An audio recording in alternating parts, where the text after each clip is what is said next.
नमस्कार दोस्तों, ई बस्ता एस अकेडमी में आप सभी लोगों का स्वागत है। आज हम लोग भूगोल का एक बहुत ही महत्वपूर्ण टॉपिक अर्थ्स मूवमेंट या पृथ्वी की गतियां इस पर चर्चा करेंगे। एज ए होल हम जानेंगे पृथ्वी पृथ्वी से संबंधित कितनी प्रकार की गतियां हैं।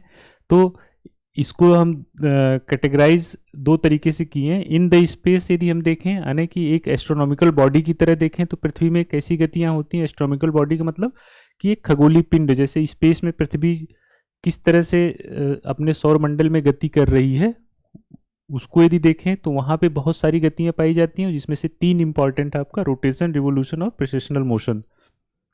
ठीक, रोटेशन होता है आपका घूर्णन, रिवोल्यूशन होता है आपका परिक्रमण, प्रेसेशनल मोशन होता है आपका, ये आपने पहली मतलब बहुत लोग पहली बार पढ़ रहे होंगे, जान रहे होंगे, इसको कहते हैं अयन गति या पुरस्सरण। ठीक, मेनली वैसे तो गतियां बहुत प्रकार की लगभग 7-8 प्रकार की गतियां ऑब्जर्व की गई हैं, लेकिन ये तीन आपके लिए इंपॉर्टेंट है, रोटेशन, रिवोल्यूशन और प्रेसेशनल मोशन। ये हो गया इन द स्पेस। इसी तरह से हम पृथ्वी पर देखें तो पृथ्वी पर भी बहुत सारी गतियां एक हलचल हो रही होती है। जैसे उसमें एक होती है पृथ्वी में हॉरिजेंटल यानी क्षैतिज गति भी होती है। पृथ्वी के अंदर कह लीजिए एक वर्टिकल मूवमेंट भी होता है। तो क्षैतिज गति होती है वो प्लेट्स के कारण होती है। प्लेटें आप उनका क्षैतिज मूवमेंट हो रहा होता है, जिसके कारण ही जो है आपके पर्वत, पठार, खाई या ट्रेंचेज इन सब का निर्माण हुआ है। इसी तरह से जो वर्टिकल मूवमेंट हो रहा होता है उनकी वजह से क्या होता है आपका ये कॉन्टिनेंट और आपके जो है ओशियन इन सब का निर्माण हुआ है। इसके अलावा वर्टिकल मूवमेंट में ही हम लोग देख लें तो आपका जो ज्वालामुखी है ना, अर्थक्वेक है यानी भूकंप है, ये सब जो है किसके एग्जाम्पल हैं, वर्टिकल मूवमेंट के एग्जाम्पल हैं। आकस्मिक फोर्सेस हैं, तो इनकी हम पर चर्चा बाद में करेंगे। बट चूंकि अर्थ मूवमेंट की बात हो रही है तो आपको एज अ होल आपको कुछ इस प्रकार की गतियां पृथ्वी से संबंधित देखी जाती हैं। तो अभी हम लोग एज ए खगोलीय पिंड के रूप में पृथ्वी की गतियों पर फोकस करेंगे। ठीक, तो इसमें 3 प्रकार की गतियां हैं। इसमें हम लोग थोड़ा सा यहाँ पे जान लेते हैं, ये आप लोगों के लिए नया है, प्रेसेशनल मोशन क्या होता है। रोटेशन, रिवोल्यूशन तो आप जानते हैं। रोटेशन क्या होता है, पृथ्वी अपने काल्पनिक अक्ष पर जो है क्या करती है, 24 घंटे में जो क्या करती है यहाँ पे ऐसे रोटेट करती है अपने एक्सिस पर। ठीक, अपने एक्सिस पे रोटेट करती है, 24 घंटे में एक चक्कर पूरा लगा लेती है। इसी प्रकार रिवोल्यूशन क्या होता है, पृथ्वी सूर्य के चारों तरफ क्या करती है, परिक्रमा करती है। ये परिक्रमा कितने दिन में पूरी करती है, एक वर्ष में, 365 दिन में।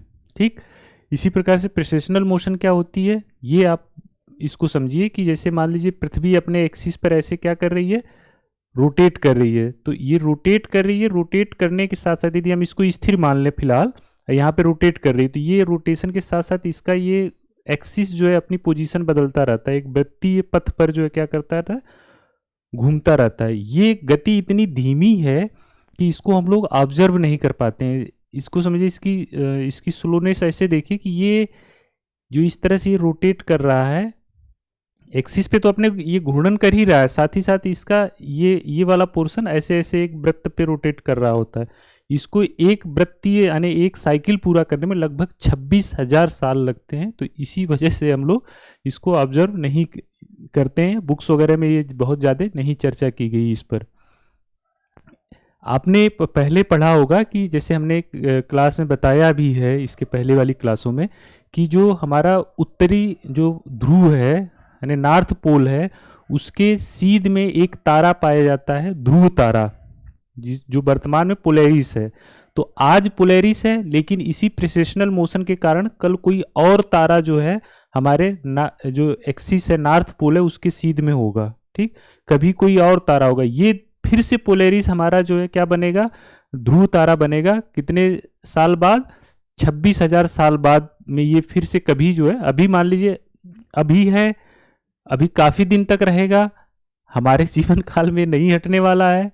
तो ये सब किसकी वजह से है, ये इसके जो ये प्रेसेशनल मोशन है उसकी वजह से, यानी पुरस्सरण गति या अयन गति के कारण ही जो है ध्रुव तारा हमारा बदलता रहता है। ठीक है, आगे हम लोग परिचर्चा करेंगे।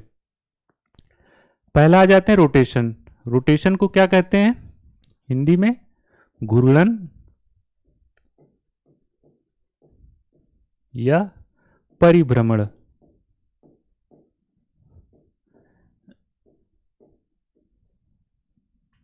घूर्णन क्या होता है कि पृथ्वी, देखिए ये अर्थ है, अर्थ अपने जो है एक काल्पनिक एक्सिस पर वेस्ट टू ईस्ट क्या करती है, वेस्ट टू ईस्ट क्या करती है, घूर्णन करती है। ठीक है, ये एक्सिस जो है यहां से लगभग 66.5 डिग्री या इधर से यदि कहें तो 23.5 डिग्री जो है झुका हुआ है। ठीक, ये काल्पनिक रेखा है, ये कोई एक्सिस ऐसे अर्थ पे होती नहीं है इस तरह से, लेकिन हम जो है जो उसका टिल्ट है उसको बताने के लिए ये हम लोग काल्पनिक रेखा एक बनाते हैं। तो ये वाला जो आपका क्या होता है, नॉर्थ पोल होता है, ये जो आपका होता है साउथ होता है। इसी के सहारे पृथ्वी जो है 24 घंटे में एक रोटेशन पूरा करती है। इसके घूर्णन की दिशा क्या होती है, वेस्ट टू ईस्ट होती है। ठीक, इसी घूर्णन के कारण जो है क्या होता है, दिन और रात जैसी घटनाएं होती हैं।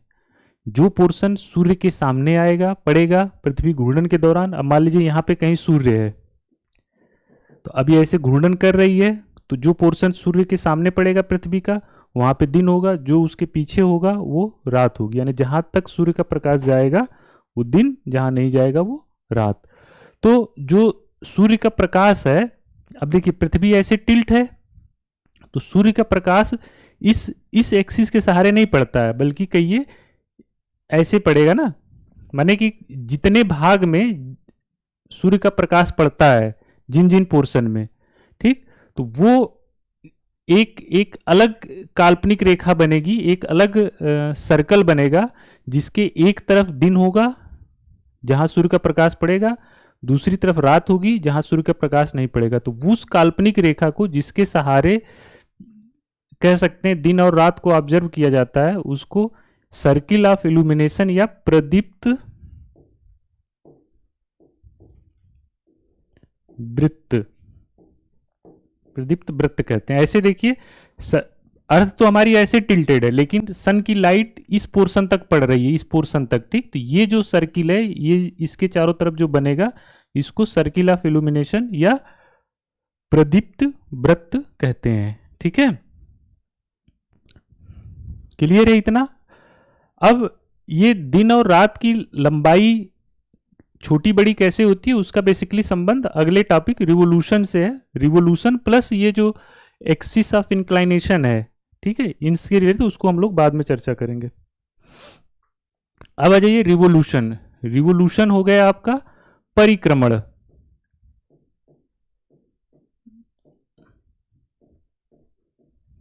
परिक्रमण क्या होता है भैया, पृथ्वी जो है हमारी सूर्य के चारों तरफ क्या करती है, एक दीर्घवृत्तीय कक्षा में इलिप्टिकल ऑर्बिट में क्या करती है, रिवोल्यूशन करती है, सूर्य के चारों तरफ उसका चक्कर लगाती है।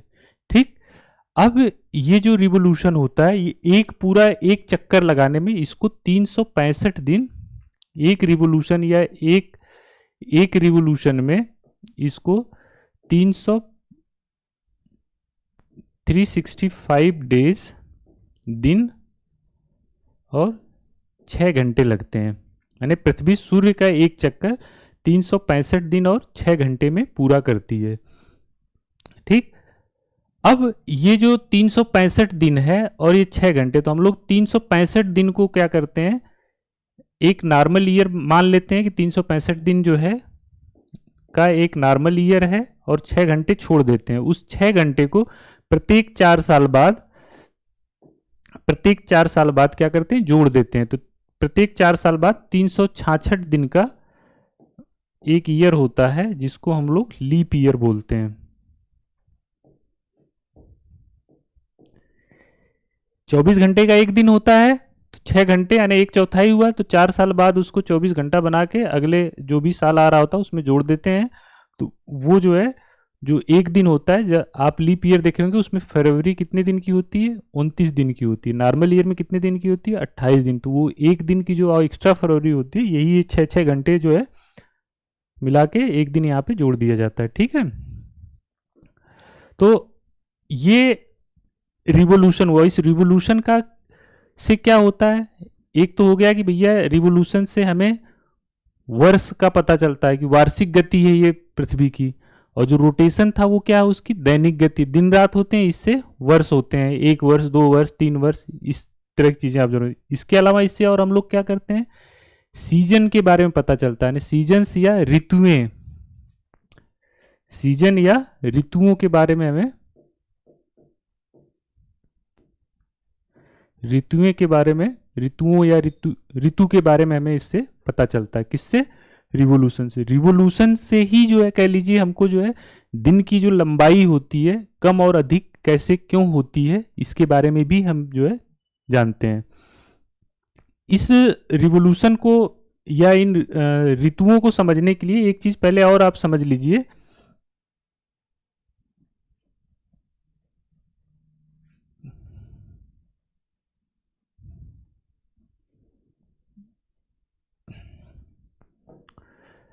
जो पृथ्वी क्या करती है, सूर्य के चारों तरफ गति करती है, ठीक, रिवोल्यूशन करती है, उस क्रम में जो है, और साथ ही साथ क्या है, एक टिल्टेड भी है, अपने एक्सिस पे जो है 23.5 डिग्री झुकी हुई भी है।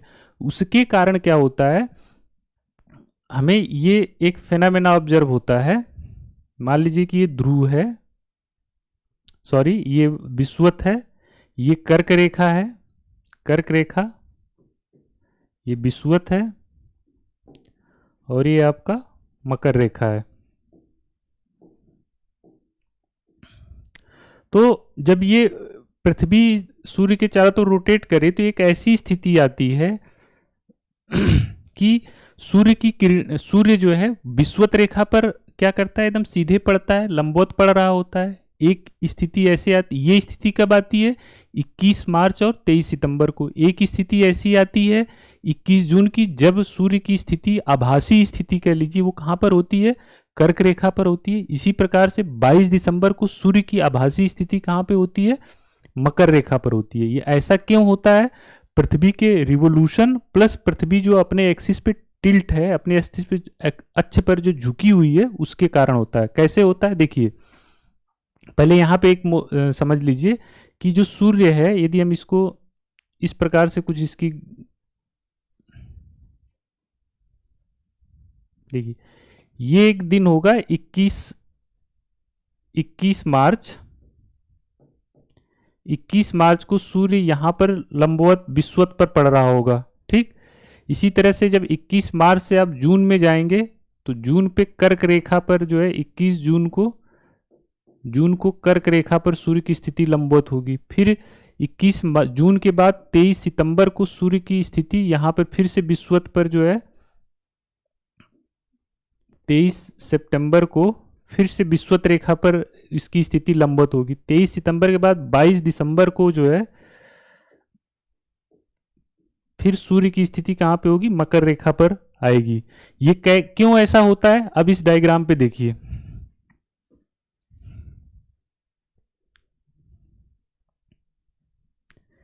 देखिए अब जैसे इस डायग्राम को हम लोग देखें,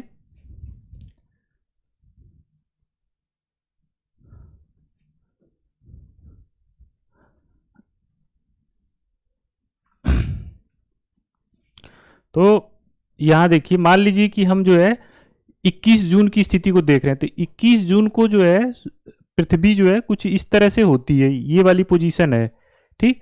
अब इसका नॉर्थ पोल जो है क्या है, सूर्य की तरफ ऐसे टिल्टेड है, ठीक, सूर्य की तरफ टिल्टेड है। तो ये सूर्य जो है उस समय कर्क रेखा पर इसकी किरणें जो है सीधे लंबवत पड़ रही होंगी, ठीक है। तो वो स्थिति आपकी ये हो जाती है। लेकिन जैसे ही सूर्य जो है आपका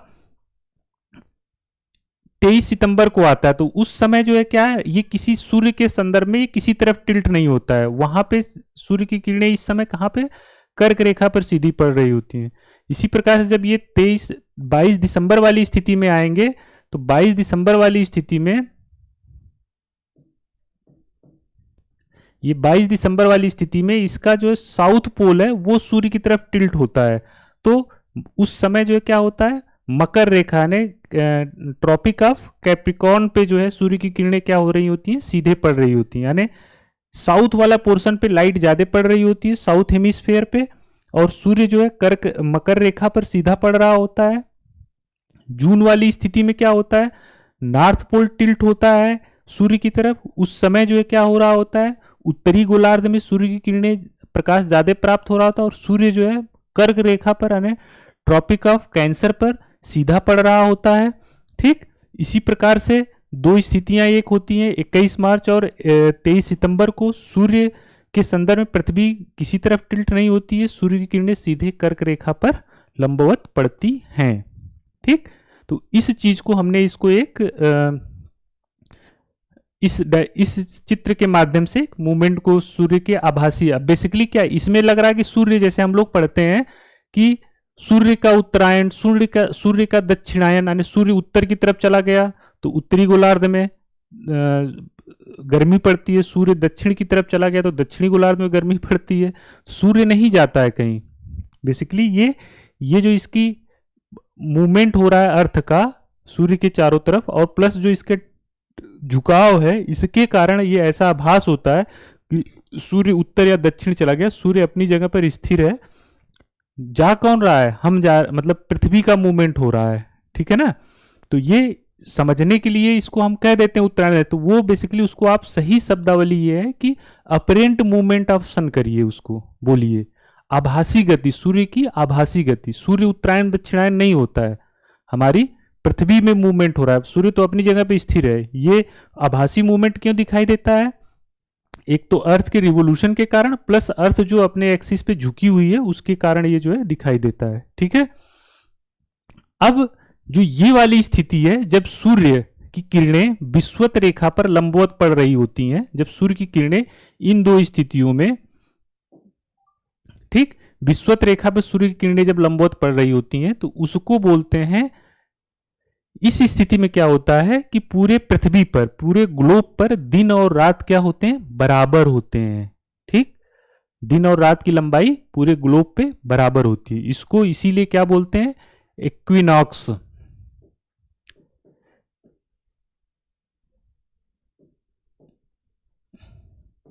इक्विनॉक्स या विषुव।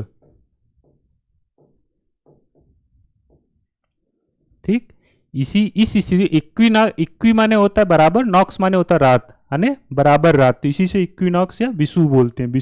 यानी इस समय 21, ये घटना कब होती है, 21 मार्च और 23 सितंबर को।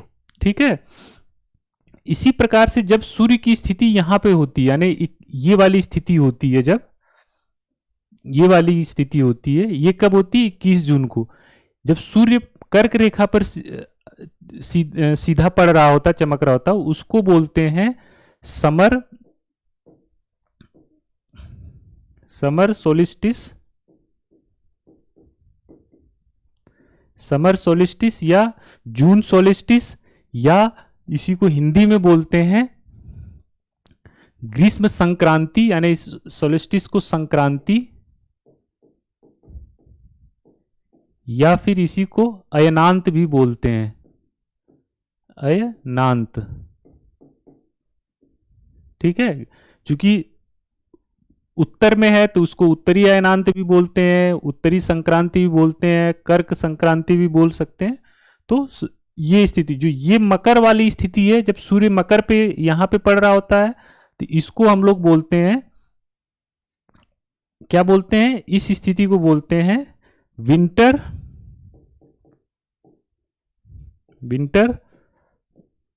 सोलिस्टिस, या सोलिस्टिस मतलब संक्रांति, या इसी को मकर संक्रांति या अयनांत। ठीक है, अब देखिए जब ये सब मूवमेंट हो रहा होता है तो इसी बीच में क्या होती है, ऋतुएं भी बदल रही होती हैं। जैसे देखिए, जब ये वाली स्थिति है, यानी 21 जून वाली स्थिति है, तो 21 जून वाली स्थिति में क्या होगा, सूर्य की किरणें उत्तरी गोलार्ध में प्रकाश ज्यादा प्राप्त हो रहा है, उष्मा ज्यादा मिल रही है। ठीक, तो इसलिए क्या होगा, उत्तरी गोलार्ध में क्या होता है, ग्रीष्म काल होगा, गर्मी का मौसम होगा।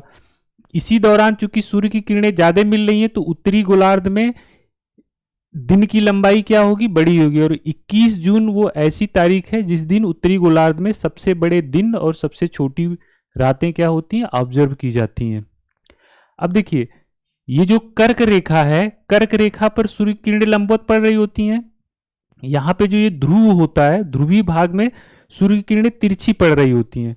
तो ध्रुवीय भाग में जो दिन है, वहां पे 6 महीने का दिन ऑब्जर्व किया जाता है, 6 महीने का दिन ऑब्जर्व किया जाता है।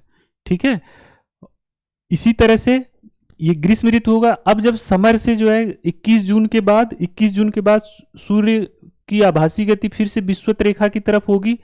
सूर्य जब फिर विषुवत रेखा पे लंबवत आएगा तो ग्रीष्म के बाद जो है आपका जो है ये ऑटम, या आप कह लीजिए कि शरद ऋतु, हिंदी में इसको बोलते हैं शरद ऋतु। ये ग्रीष्म हो गया, ग्रीष्म ऋतु आ गया। जून वाले सीजन में ग्रीष्म, ग्रीष्म के बाद फिर जब ये 23 सितंबर वाली स्थिति आ रही है तो ये आपका ये क्या हो गया, उत्तरी, ये शरद। यदि हम केवल अभी उत्तरी गोलार्ध के संदर्भ में ये ऋतुएं लिख रहे हैं, दक्षिणी गोलार्ध में इसके जस्ट रिवर्स ऋतुएं होंगी। तो उत्तरी गोलार्ध में जून में क्या होगा, ग्रीष्म होगा, लेकिन साउदर्न दक्षिण गोलार्ध में क्या होगा, शीत ऋतु होगा, यानी विंटर होगी।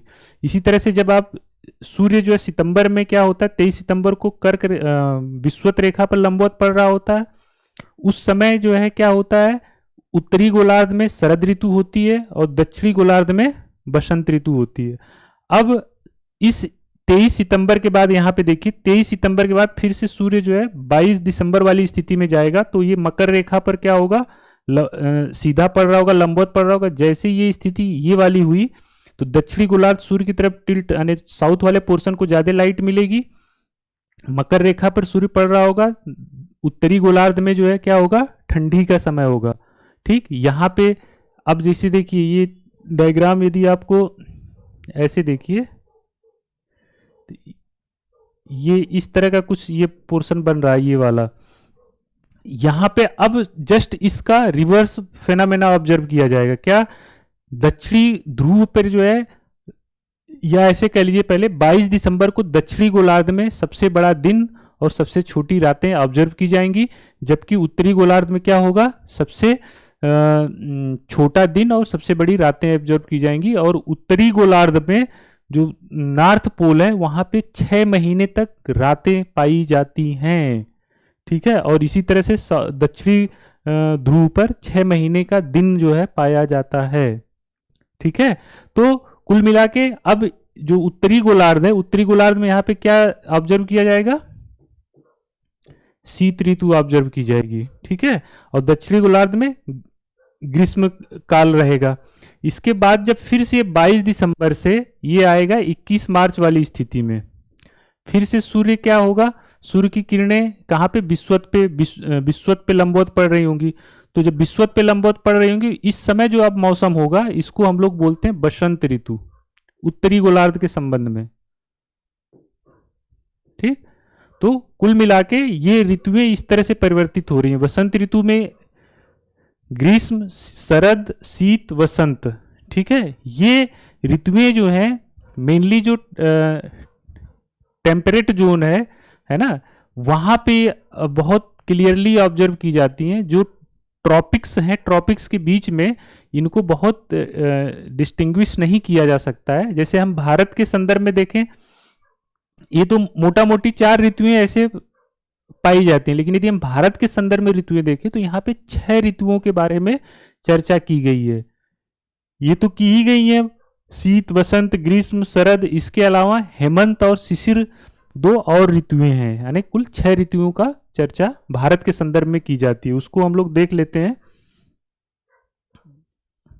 ये देखिए, वसंत, ग्रीष्म, एक वर्षा ऋतु, शरद ऋतु, हेमंत और शिशिर। ठीक है, ये 6 ऋतुएं जो है आपके भारत के संदर्भ में हिंदू सीजन के हिसाब से, हिंदू ऋतुओं के हिसाब से ये 6 ऋतुएं जो है आपकी होती हैं। बसंत वाला वही हो गया जो मार्च वाला समय होगा। ग्रीष्म आपका मिड मई से लेके मिड जुलाई तक है। वर्षा जुलाई से सितंबर है। शरद आपका सितंबर से नवंबर है। हेमंत वाला जो सीजन है वो नवंबर से जनवरी के बीच में होता है। शिशिर वाला जो सीजन है वो आपका मिड जनवरी से मिड मार्च होता है। ठीक है, ये एग्जाम में कभी कभी पूछा जाता है, इसलिए यहाँ पे चर्चा कर दिया हूँ। लेकिन मेनली वो जो ये देखिए बहुत थोड़ा सा कॉम्प्लेक्स है, इसको धैर्य से ध्यान से समझिएगा। इस मोशन को मैंने यहाँ पर आपको समझने के लिए कुछ इस तरह से इसको ड्रॉ बनाया है ताकि उसको समझ पाएं कि जब ये किन किन स्थितियों पर कैसे कैसे है। ठीक है, चलिए ये हो गया रिवोल्यूशन। इससे क्या हुआ, कुल मिला के रिवोल्यूशन से हमें पता चलता है सीजन यानी ऋतुएं और पृथ्वी की वार्षिक गति के बारे में, दिन और रात की लंबाई क्यों ज्यादा और कम होती है इसके बारे में पता चलता है। ठीक है, अब देखिए दिन की जो लंबाई है उसके एक तो ये वाला हो गया किस एरिया में सूर्य की किरणें लंबवत प्राप्त हो रही हैं, प्लस इसके टिल्टनेस होने के कारण, अच्छी झुकाव होने के कारण, प्लस पृथ्वी की ऐसी शेप है उसके कारण सूर्य की किरणें सभी भागों में सीधे नहीं पड़ती हैं। ठीक, कुछ भागों में तिरछी पड़ती हैं। जिन भागों में तिरछी पड़ती हैं वहां पर क्या होता है, वहां पे दिन की जो लंबाई है, दिन जो उष्मा है उसकी मात्रा, उन सब में क्या होता है परिवर्तन देखने को मिलता है। तो कुल मिला के मोटा मोटा एक लाइन में कहें कि दिन और रात की लंबाई का कम ज्यादा होने का कारण क्या है, पृथ्वी का रिवोल्यूशन, ठीक, प्लस उसका अच्छी झुकाव है ना। इन सब वजहों से जो है क्या होता है, दिन और रात की लंबाई अलग अलग होती है। इसके अलावा ऋतुओं में जो परिवर्तन होता है, मौसम में जो परिवर्तन होता है, उसका कारण भी ये रिवोल्यूशन और पृथ्वी का अच्छी झुकाव है। क्लियर है। ये जो डेट्स हैं 21 मार्च और 23 सितंबर, 21 मार्च 23 सितंबर, ये जो है आपका इंपॉर्टेंट है। इस स्थिति को क्या कहते हैं, विषुव या इक्विनॉक्स बोलते हैं। जो 21 जून वाला जब सूर्य कर्क रेखा पर, सूर्य की आभासी स्थिति कर्क रेखा पर होती है ना, उसको हम लोग बोलते हैं समर सोलिस्टिस या जो है आपका उत्तरी अयनांत। इस दिन जो है उत्तरी गोलार्ध में दिन की लंबाई सबसे ज्यादा ऑब्जर्व की जाती है, सबसे अधिक होती है। इसी प्रकार जब ये विषुव वाली स्थिति होती है, यानी विषुवत रेखा पर सूर्य लंबवत पड़ रहा होता है, उस दिन पूरे वर्ल्ड में क्या होता है, पूरे पृथ्वी पर, ग्लोब पर दिन और रात क्या होते हैं, बराबर होते हैं। इसी प्रकार 22 दिसंबर को जब सूर्य की स्थिति मकर रेखा पर होती है, मकर रेखा पर लंबवत पड़ रही होती है, उस दिन दक्षिणी गोलार्ध में क्या होता है, दिन की लंबाई सबसे ज्यादा ऑब्जर्व की जाती है। ठीक, क्लियर है इतनी बात। आई होप ये आपको समझ में आ गया होगा।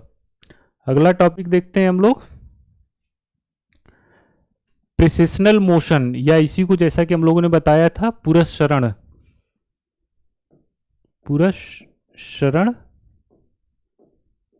पुरस्सरण गति या अयन गति भी बोलते हैं। पुरस्सरण या अयन गति क्या होता है, जैसा कि इसको इस डायग्राम से देखिए। जैसे हम लोग लट्टू, बचपन में लट्टू नचाते थे, ऐसे पृथ्वी पर ऐसे धागा उसमें रस्सी में बांध के ऐसे फेंकते थे, फिर नीचे वो रोटेट करता था, नाचता था, अपने जो उसमें कील लगी होती थी उसके सारे वो ऐसे रोटेट, लेकिन साथ ही साथ उसको देखेंगे, ऑब्जर्व करेंगे, वो ऐसे ऐसे मूव भी कर रहा होता है ना, ऐसे ऐसे उसमें मूवमेंट भी हो रहा होता है एक वृत्तीय पथ पे, इस तरह से। ठीक, तो इस जो मोशन है, इसी मोशन को हम लोग प्रेसेशनल मोशन या पुरस्सरण गति कहते हैं। यह गति जो है पृथ्वी में बहुत स्लो है। मतलब ऐसे समझिए कि यहां से मान लीजिए सपोज करिए कि ये एक्सिस है पृथ्वी का, यहां से फिर से ऐसे ऐसे होके फिर इसी पोजीशन पे आने में इसको 26,000 साल लगते हैं। ये इंपॉर्टेंट क्यों है, इसको ऐसे समझिए कि आज जो हमारा उत्तरी एक्सिस है, जैसे हमने ध्रुव तारा बोलते हैं, तो उत्तरी दिशा का ज्ञान हम किससे करते हैं, ध्रुव तारा के माध्यम से ज्ञात करते हैं। तो आज की जो स्थिति है, ध्रुव तारा आज का हमारा पोलैरिस, एक स्टार है, तारा है पोलैरिस, वो हमारा वर्तमान का ध्रुव तारा है। लेकिन कुछ 100 साल पहले या 1000 साल पहले वो पोलैरिस हमारा ध्रुव तारा नहीं था, कोई और था। 1000 साल 2000 साल बाद फिर से पोलैरिस हमारा ध्रुव तारा नहीं रहेगा, कोई और तारा हो जाएगा। ध्रुव तारा को फिर से, मतलब पोलैरिस स्टार को फिर से ध्रुव तारा बनने में 26,000 साल लगेंगे। जब से भी वो हटेगा उस पोजीशन से, मतलब अर्थ वहां से ये वाली गति के कारण मूव होगी, तो फिर से वो 26,000 साल में पुनः वो जो है हमारा ध्रुव तारा बनते। ये जो मोशन है, ये आपकी प्रेसेशनल मोशन कहलाती है। ये क्यों होती है? एक तो ये जो पृथ्वी का शेप है, आकार है, मतलब ऑब्लेट इस फेयर टाइप का, इसकी वजह से, प्लस जो है पृथ्वी के साथ साथ यहाँ पे इसके चारों तरफ मून यानी चंद्रमा भी गति कर रहा होता है, तो उसका ग्रेविटेशनल फोर्स यानी मून और अर्थ का एक कंबाइंड ग्रेविटेशनल फोर्स होगा, प्लस सन है उसका एक अपना ग्रेविटेशन, तो ये ग्रेविटेशनल फोर्स का जो है एक कॉम्प्लेक्स नेटवर्क बनता है। उसके कारण यहाँ पे जो है क्या होता है, इसके सेंटर ऑफ ग्रेविटी में चेंज होता रहता है धीरे धीरे, जिसकी वजह से ये क्या होता है, ये वाली मोशन होती है। तो भैया ये फिजिक्स का कॉन्सेप्ट है ये, इसका एप्लीकेशन जब जो है हम लोग ज्योग्राफी में बस इतना जाने हमारे काम का है कि भैया ये मोशन किन कारणों से होती है, तो ग्रेविटेशनल फोर्स के कारण होती है, चंद्रमा और पृथ्वी और सूर्य आदि आदि की वजह से, जिसके कारण इसमें ये मोशन होता है। ठीक, इसको यदि हम एक उससे देखें, जैसे ऐसे देखिए, एक हम आपको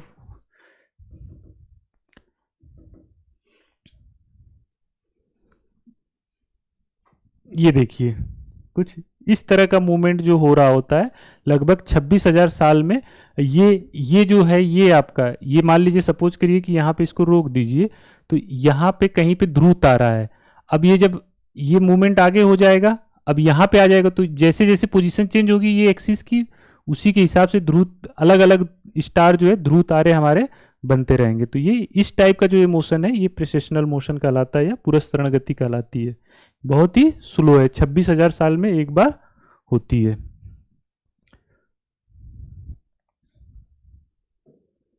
क्लियर है ये सीजन हमने आपको बता ही दिया। अब देखिए एक चीज और इंपॉर्टेंट है, जो एक जैसे सूर्य उगता है या सूर्य डूबता है, बेसिकली सूर्य नहीं उगता है, हम सूर्य के सामने आते हैं, हमारा अर्थ का वो पोर्शन जब सूर्य के सामने आता है तो दिन होता है, और जब वो सूर्य से दूर चला जाता है तो रात होता है। लेकिन होता क्या है कि दिन, कोई भी दिन या रात एकदम अचानक नहीं हो जाता है कि अचानक दिन हो गया अचानक रात हो गई, वो धीरे धीरे होता है। तो उस बीच में जब दिन हो रहा था, सूर्य उगने वाला होता है, तो एक दुधिया प्रकाश जो है क्या होता है, चारों तरफ फैल जाता है। उसको क्या बोलते हैं, सुबह उषा काल बोलते हैं, यानी एक उस समय जो प्रकाश होता है उसको ट्वीलाइट बोलते हैं, ट्वीलाइट, या उसी को डॉन भी बोलते हैं, डॉन बोलते हैं, यानी हिंदी में बोल रहे हैं उषा काल। तो वो इसी तरह से अभी सूर्य देखिए क्या है, मान लीजिए सपोज करिए कि ये, इससे पहले ये समझ लीजिए हॉरिजन क्या होता है, क्षितिज क्या होता है। क्षितिज वो रेखा होती है जहां पर ऐसे देखिए कि जहां पृथ्वी और आकाश मिलते हुए प्रतीत होते हैं, और वहीं से जहां मिलते हुए प्रतीत होते हैं, जैसे ये मान लीजिए कि ये होराइजन है, तो ये होराइजन से जो है यहीं पे जो है, जब ये होराइजन से सूर्य जो है ऊपर आएगा, ऐसे देखिए जब सूर्य इस होराइजन से, मान लीजिए सन है तो अभी अब इस पोजीशन पे है तो रात होगी, लेकिन जैसे ही इस पोजीशन पे आएगा दिखने लगेगा आपको, दिन हो जाएगा। तो ये होराइजन से ऊपर आपका आएगा तो दिन होगा, जैसे ही ये इस होराइजन से नीचे जाएगा तो रात हो जाएगी। ठीक, लेकिन होता क्या है, ये होराइजन समझ गए, क्षितिज वह रेखा जहां पृथ्वी और आकाश मिलते हुए प्रतीत होते हैं। जब आप देखेंगे, ऑब्जर्व करेंगे, ऐसे देखिए तो एक लाइन बनेगी कि आकाश और पृथ्वी मिलते हुए प्रतीत हो रहे हैं। ठीक है, अब होता क्या है कि जैसे हमने बताया कि जब सूर्य, अभी सन की स्थिति सपोज करिए कि यहां पर है, इस जगह पे है, लेकिन तभी जो है क्या होता है, इधर ये प्रकाश हल्का हल्का दिखाई देने लगता है, उस प्रकाश को क्या बोलते हैं, ट्वीलाइट बोलते हैं। ये क्यों होता है ऐसा होता है, या हिंदी में इसको उषा काल बोलते हैं, उषा काल, ठीक, या डॉन बोलते हैं। तो ये स्थिति क्या होती है, इस बीच में जो प्रकाश दिखाई देता है, जो दुधिया प्रकाश दिखाई देता है, उसको बोलते हैं हम लोग ट्वीलाइट, ट्वाइलाइट।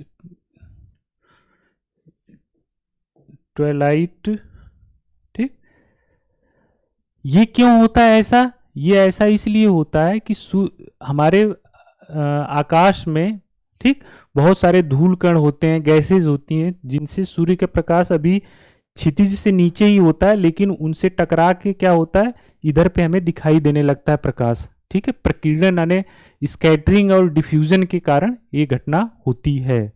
ठीक, इसी प्रकार शाम को जब सूर्य यहाँ पे इस होराइजन से नीचे जब जाता है तो कायदे से यहाँ पे क्या हो जाना चाहिए, रात हो जाना चाहिए, अंधेरा हो जाना चाहिए, लेकिन फिर भी एक हल्का दुधिया प्रकाश जो है दिखाई दे रहा होता। वो भी किस लिए होता है, किस कारण होता है, वही प्रकाश सूर्य से यहाँ आ जाने के बाद भी यहाँ पे जो धूल कण है उनसे स्कैटरिंग होती है और इधर पे आपका लाइट दिखाई दे रही थी। इसको भी हम लोग इस वाले जो ये सूर्य के डूबने और सूर्य के उगने, यानी ये जो बीच का जो हल्का प्रकाश दिखाई देता है उसको हम लोग ट्विलाइट बोलते हैं।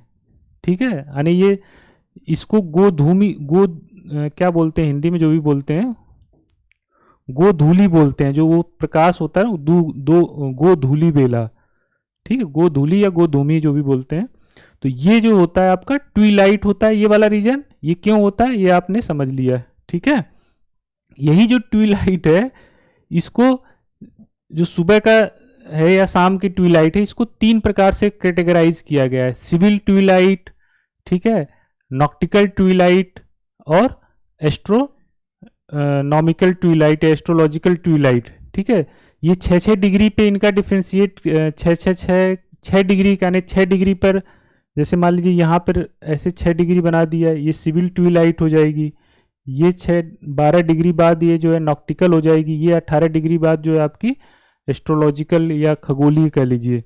ये 6-6 डिग्री का मतलब हो गया कि 1 डिग्री में 4 मिनट है ना, तो 6 डिग्री में 24 मिनट का, यानी 24 मिनट सूर्योदय से 24 मिनट पहले का जो समय है वो सिविल ट्विलाइट का है। सिविल ट्विलाइट का मतलब ये है कि भैया आप सभ्य नागरिक हैं तो सूर्योदय से 24 मिनट पहले जग जाइए।